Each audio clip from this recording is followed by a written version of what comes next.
Bienvenidos a esta serie de análisis que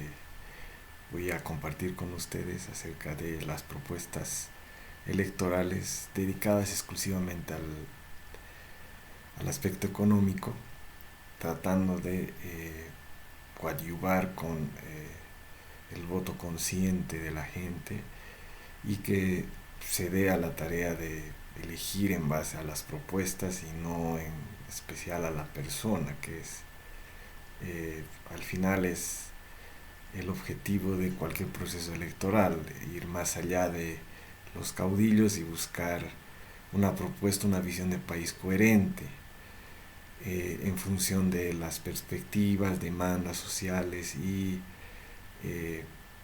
en todo caso la esperanza que tiene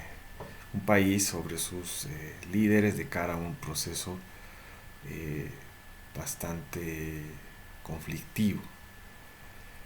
Bien, en ese sentido, el día de hoy vamos a hablar de el movimiento al socialismo, de su programa económico, qué es lo que nos plantea como alternativa y cuáles son los puntos débiles, fortalezas que puede llegar a presentar este programa. Bien, si nos referimos al movimiento al socialismo, el movimiento al socialismo es un partido que ha tenido 14 años en el gobierno, ha manejado las finanzas del país en lo que muchos expertos llaman el periodo más favorable de acuerdo al contexto internacional, precios de materias primas y en todo caso esto ha servido para cimentar una gran base social que se ha beneficiado de distinto tipo de eh, beneficios, dádivas y transferencias que antes no tenía disponible, por lo cual la base social es bastante importante. Un hecho no menor para un partido que ha tenido una gran hegemonía durante más de una década. Bien, entrando al tema de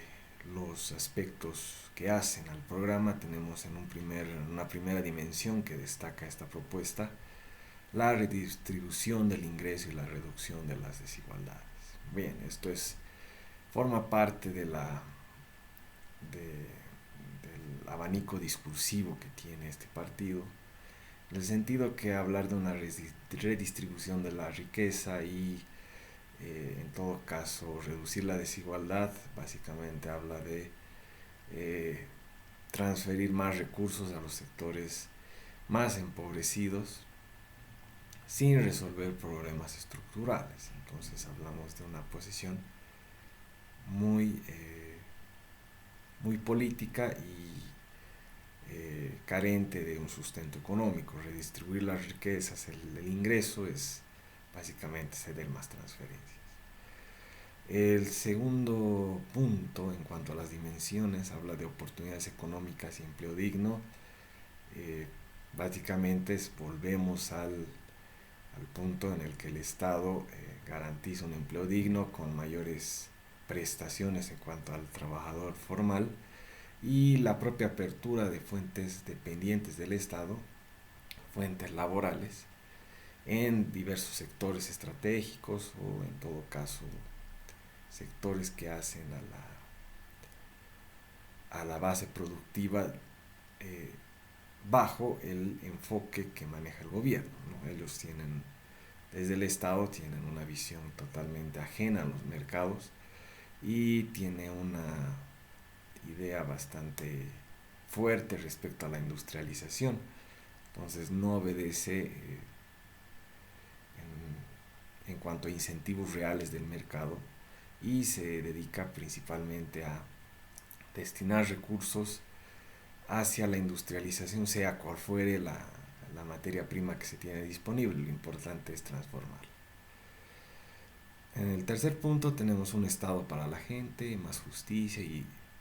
seguridad, menos corrupción y burocracia. Esto es contradictorio, puesto que si se desea generar fuentes de empleo y se está hablando de una redistribución, Obviamente que esto tiene que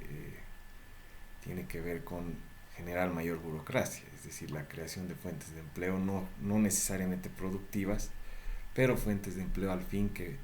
pueden llegar a subsanar esa brecha que el mercado no puede, consecuencia de un mercado laboral totalmente restricto y muy poco favorable para los empresarios privados. Entonces, aquí nuevamente se trata de incentivar el rol del Estado dentro de la generación de empleo. Finalmente habla del desarrollo con respeto a la madre tierra. Esto es bastante paradójico, puesto que estamos hablando de industrializar recursos naturales, principalmente recursos naturales no renovables, y esto tiene una eh, relación directa a la explotación indiscriminada en zonas que tienen la denominación de áreas protegidas y zonas que no deberían tener la intervención de ningún tipo, pero el Estado, salvaguardando los intereses nacionales, tiene en todo caso la potestad de violentar estos espacios, eh, justificando su accionar en todo caso en pos del bien colectivo. Es decir, los recursos son más importantes que mantener el medio ambiente y esos recursos tienen que ser canalizados de una u otra forma. Los mecanismos legales siempre se someten a estas políticas o directrices estatales y es por eso que el desarrollo con respeto a la madre tierra tal vez sea meramente un eslogan para darle ese tinte ecologista a la propuesta. Bien, esos son las cuatro dimensiones que destaca el programa. Como pueden darse cuenta, es básicamente un saludo a una mayor intervención del Estado y justamente posicionar la idea de que el Estado puede gerentar mejor la economía que las propias fuerzas del mercado con la interacción entre oferta y demanda, empresarios, empleados, fuerza de trabajo, etc. Otro punto importante en cuanto a la propuesta, se sigue insistiendo en la sustitución de importaciones, que no es una tesis nueva, es una tesis antigua que viene ya desde los años 70 en función de proteger el mercado interno, desarrollar industrias de tal manera que éstas puedan abastecer el mercado interno y de alguna manera eh, establecer restricciones en cuanto a las importaciones, haciéndolas más caras, estableciéndoles impuestos, aranceles, etcétera. De esa manera, en esa lógica se plantea que el Estado pueda incentivar a la empresa privada y ésta se desarrolle en algunos sectores con la venia del Estado, es decir, ese manto protector del programa que bien se refiere a la sustitución de importaciones y de esa manera darle un espacio,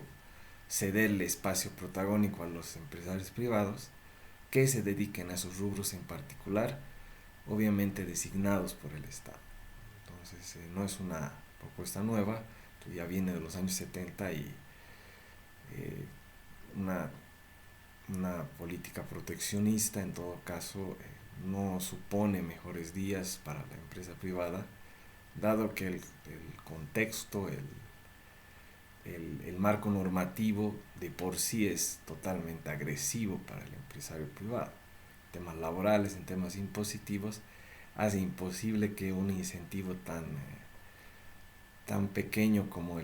una política de sustitución de importaciones sea el ingrediente clave para poder reactivar la economía bajo este contexto. Esto viene acompañado de otra política que es sostener el tipo de cambio fijo con reservas internacionales por debajo de los 6.000 millones de dólares. Es casi un disparate en el sentido de que se, se toma en cuenta que el tipo de cambio todavía se puede mantener fijo a pesar de que estamos atravesando un contexto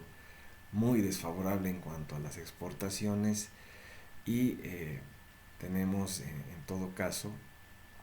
el, el gran problema o el efecto pandemia que nuevamente presiona mucho más los mercados y y en todo caso el sector del cual dependemos principalmente, minería, hidrocarburos, está siendo golpeado en la perspectiva que los mercados internacionales no están normalizándose rápidamente. Entonces, nuevamente depender de la explotación de recursos naturales no es la solución,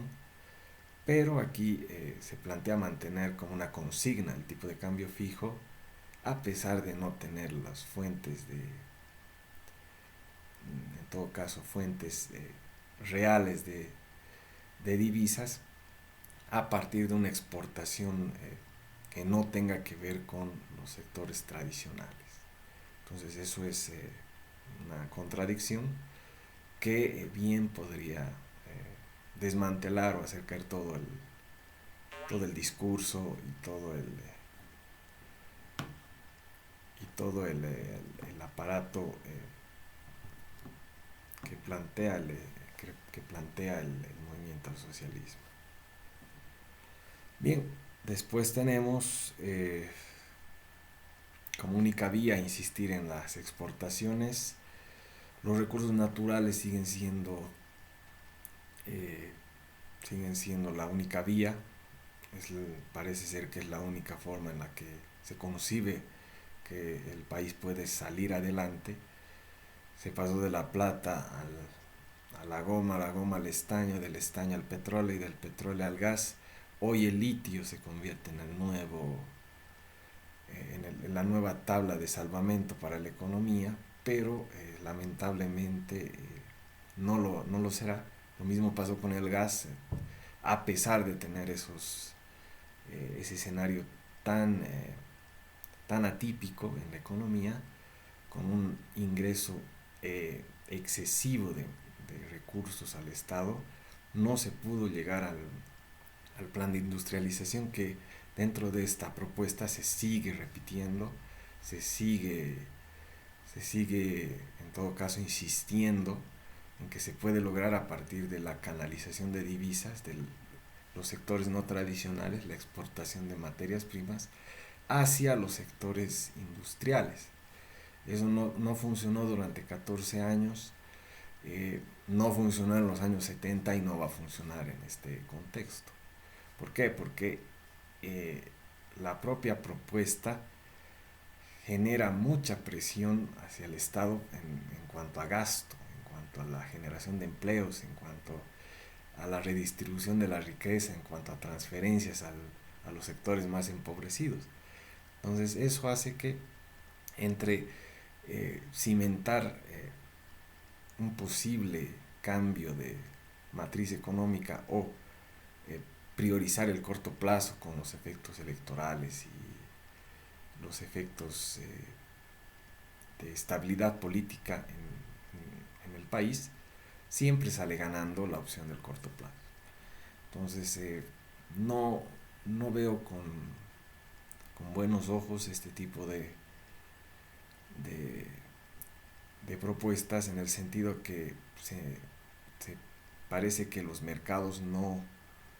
tienen ningún impacto sobre este tipo de propuestas. Y y eso es minimizar el riesgo y el efecto de todos los mercados internacionales, a pesar de que esta es una propuesta en la que el país se protege, también depende de los mercados internacionales y el hecho de no tener mercado para el gas o para los minerales o que la demanda a nivel internacional haya caído, eh, supone que esta estrategia no es suficiente, no tiene ningún sustento como para pensar que pueda tener efectos positivos o tener éxito al momento de implementarse. Entonces, hablar de litio es hablar como hace muchos años se habló del petróleo, del gas o de la plata o el estaño, cuando no se tiene una política clara en el largo plazo. Es básicamente el aprovechamiento del corto plazo de todas estas divisas y subsanar a manera de paliativos algunas demandas urgentes sin pensar en el largo plazo, que debería ser una de las consignas en cuanto a propuestas se refiere. Después, en todo caso, nuevamente el Estado dentro de este ciclo del modelo económico productivo planteado desde el MAS hace 14 años, que supuestamente en teoría cambiaba el régimen neoliberal, a la luz de los hechos y los resultados que se ha podido evidenciar, no se tiene en todo caso eh, ninguna variante respecto al modelo neoliberal. Básicamente el Estado asume ciertos eh, pasos en cuanto a desarrollar industrias, empresas, no siempre rentables en la mayoría de los casos, pero se financian este tipo de emprendimientos bajo una agenda totalmente electoral, para nada económica. En ese sentido, pensar que se puede realizar nuevas empresas a partir de estos tipos de recursos extraordinarios que van a ingresar, dando por hecho de que el litio va a ser eh, un mercado ya ganado, ya cooptado, un mercado que ya tiene demandantes para Bolivia, ser muy optimista, pecar de ser muy optimista y en todo caso no es aterrizar en un escenario real y tomando en cuenta las distintas dinámicas que tienen los mercados internacionales. No es cuestión de sacar producto que el mercado lo va a absorber, para nada. Esto es completamente errado y se tiene que señalar de esa manera. La exportación de energía eléctrica, nuevamente, sin mercados, cuando tenemos vecinos en Argentina, en Brasil, que tienen reservas de gas, tienen la posibilidad de generar energía eléctrica a partir de estas instalaciones termoeléctricas impulsadas por gas natural, con esas nuevas reservas grandes que hacen que el mercado boliviano no tenga nuevamente no sea atractivo y en ese sentido no tenga clientes reales en este momento. Eh, Nuevamente, exportar energía eléctrica es una consigna, pero exportar energía eléctrica sin mercados. No, esto supone toda una inversión para poderse realizar. No es cuestión de eh, dar la propuesta y pensar que en el corto plazo esto se puede traducir. Entonces, esto requiere una inversión bastante grande sin tomar en cuenta el desarrollo de mercados, la negociación con mercados que están cooptados por la propia producción nacional de esos dos países, nuestros principales socios, Brasil y Argentina, y la necesidad de buscar nuevos mercados, tal vez en el Perú, en el Paraguay, es bastante irreal. Entonces la exportación de energía eléctrica tampoco puede llegar a traducirse en mejores ingresos, ingresos de divisas que bien vendrían a reponer las reservas internacionales dentro de este programa de gobierno. Después tenemos dentro de el Estado, a través de los mercados laborales que hablábamos anteriormente, se tiene programas de inserción laboral que se vino haciendo en los últimos años, pero no tuvieron el efecto necesario, puesto que se subvencionaba las fuentes de empleo para jóvenes, pero esto no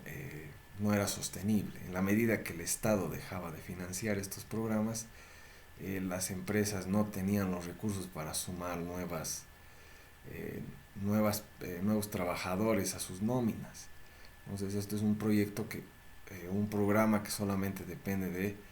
el financiamiento estatal y en la medida que no exista financiamiento estatal, este programa no puede llegar a extenderse por mucho tiempo. Entonces, en lugar eh, de mejorar las condiciones del mercado laboral en temas de normas, de leyes que flexibilicen y le den la posibilidad a los empresarios de poder despedir, pero a la misma vez crear fuentes de empleo con mucha mayor facilidad. Lo único que se hace aquí es que el Estado sea un intermediario entre la fuerza de trabajo y las empresas privadas, y en los primeros meses tratar de subvencionar esas fuentes de empleo y ver que la empresa privada decida, esperar que la empresa privada decida a mantener esa fuente de empleo, pero ya con sus recursos. Entonces es muy hipotético, los beneficios no son muchos y los costos de tener un nuevo empleado en planilla son bastante grandes para un sector de empresarios privados que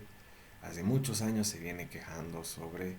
las excesivas cargas laborales que se les está atañando, como el doble aguinaldo, los salarios mínimos, los incrementos anuales que se da al salario mínimo y la excesiva carga impositiva que se tiene, ¿no? Después podríamos señalar que dentro de este abanico de propuestas laborales se habla en todo caso, la flexibilización o la inclusión a través de programas que puedan dar incentivos y protejan las fuentes de empleo, básicamente de género, es decir, a las mujeres, que no se las pueda despedir, que no se tenga eh, en todo caso que contratar solamente varones, sino tratar de equilibrar la nómina entre mujeres y hombres. Esto nuevamente es totalmente artificial, esto es una imposición en lugar de que sea una decisión del propio empresario, decidir contratar a alguien o no, más allá del sexo que tenga. Lamentablemente este tipo eh, de políticas responden a agendas o en todo caso a demandas de grupos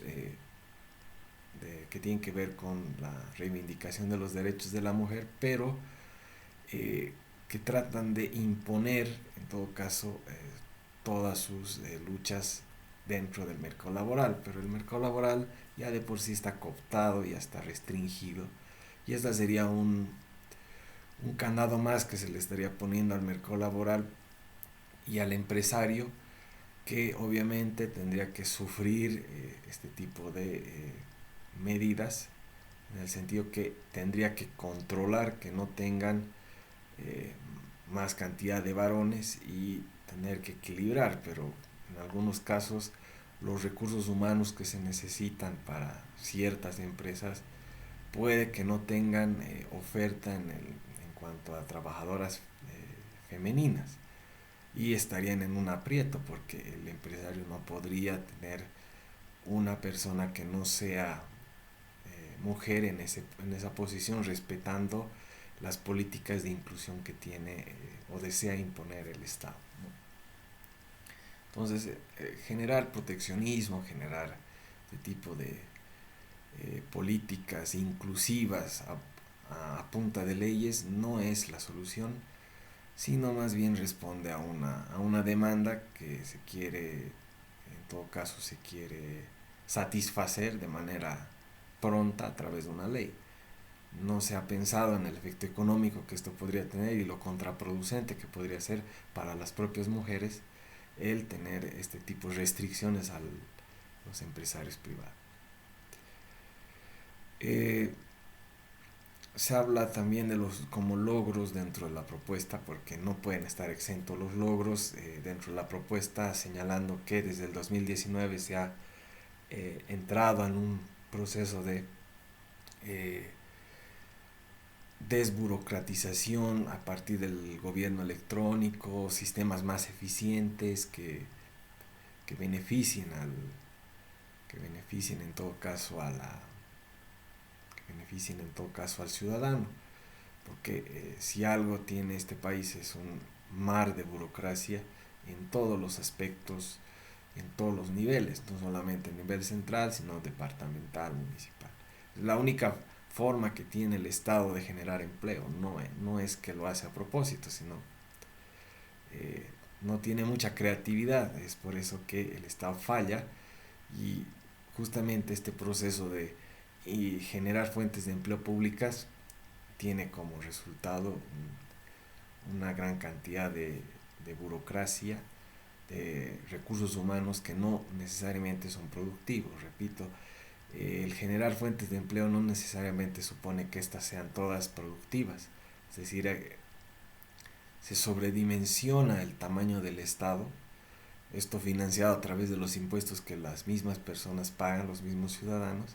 pero no se tienen resultados reales en cuanto a un mejor servicio en salud, en educación, en cuanto a trámites, en cuanto a la posibilidad de abrir un negocio, mantener en todo caso todos los trámites eh, en un espacio de tiempo bastante corto, no generar cuellos de botella en la administración pública, etcétera. Y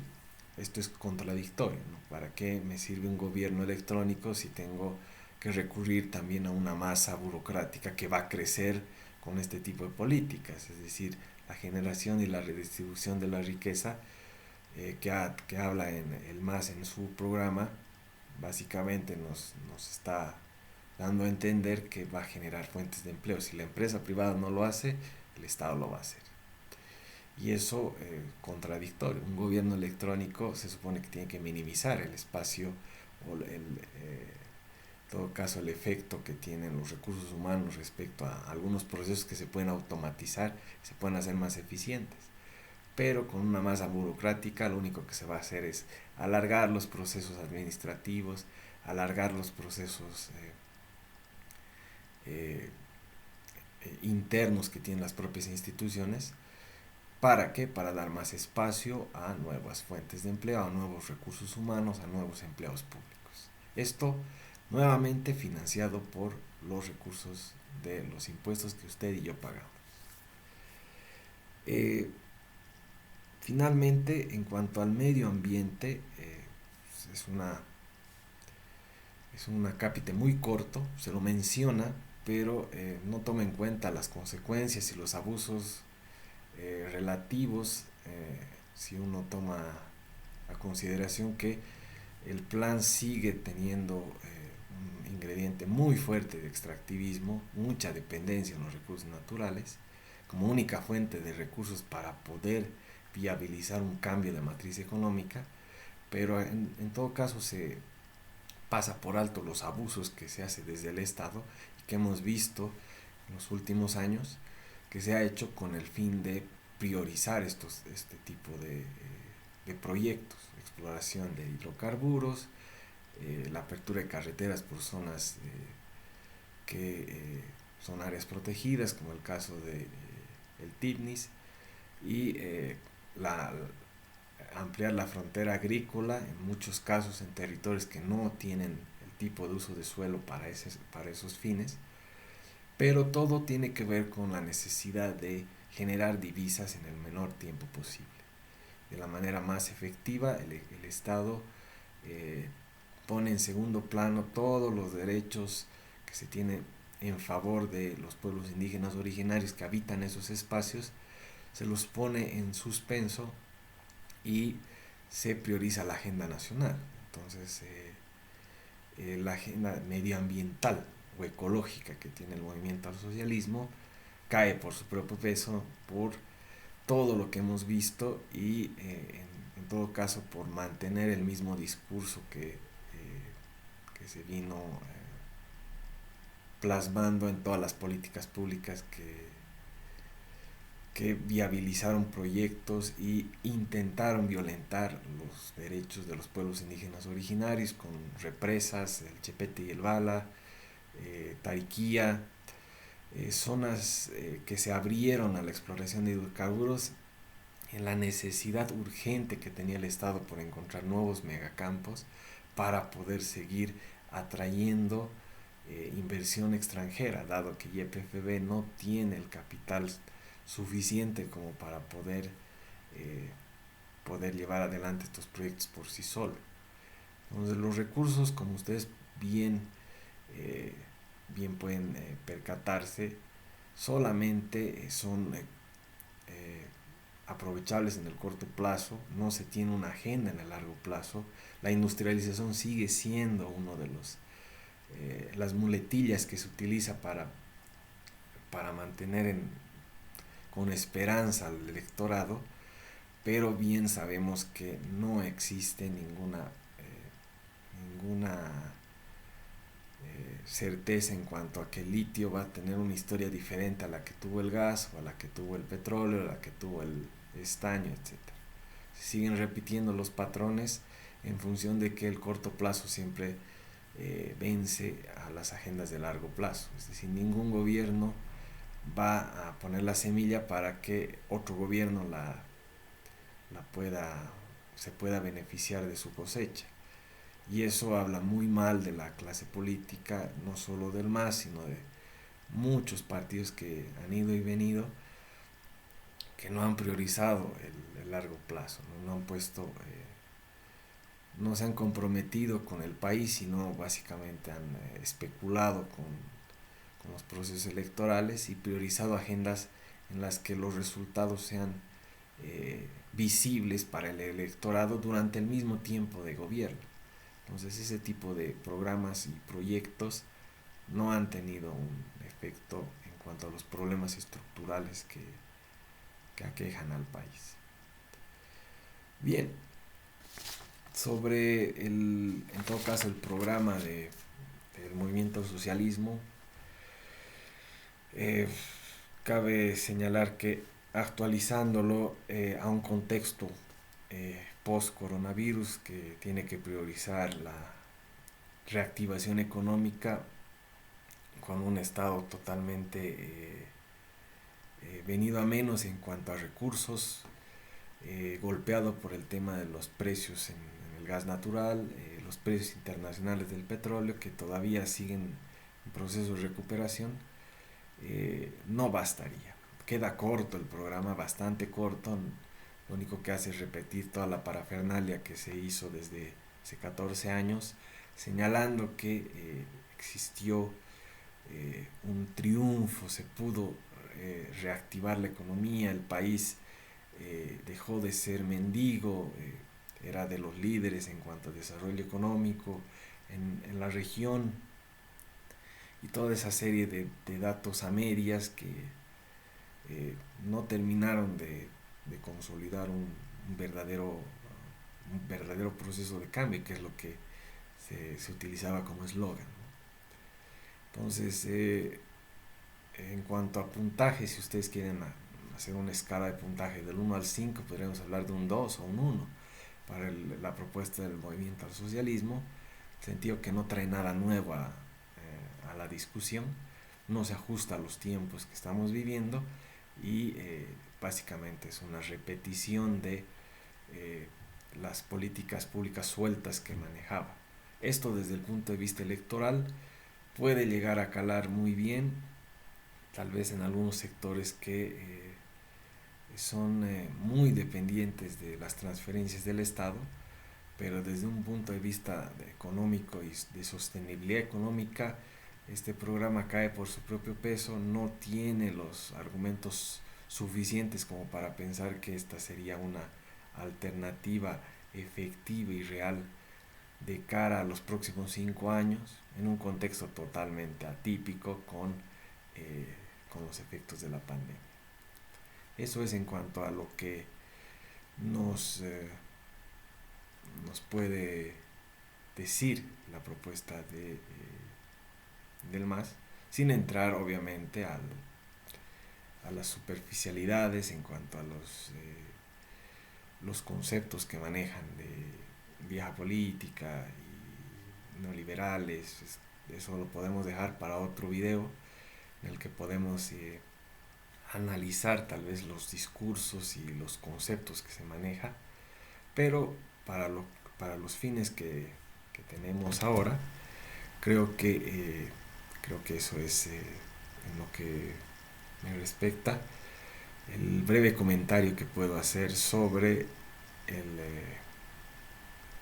la propuesta del movimiento al socialismo. Espero que les haya servido, les haya gustado.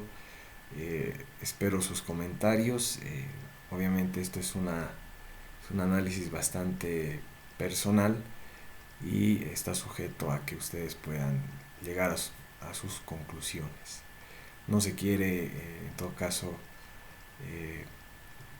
manejar una única verdad, sino abrir un poco el debate para poder analizar desde otro enfoque este tipo de propuestas, más allá de las prebendas y toda la superficialidad en las campañas que no llegan a ahondar en estos puntos que son cruciales y que deberían ser eh, los focos de la campaña, ¿no? Y los medios de comunicación tampoco ayudan porque no le prestan mucha atención a estos elementos, tal vez porque son muy difíciles, tal vez porque la gente no los pide, tal vez porque los propios candidatos no los abordan con la seriedad que deberían hacerlo. Les agradezco por su atención y espero que me puedan acompañar en un siguiente video donde analizaremos la propuesta económica de otro partido político. Muchas gracias y hasta otra oportunidad.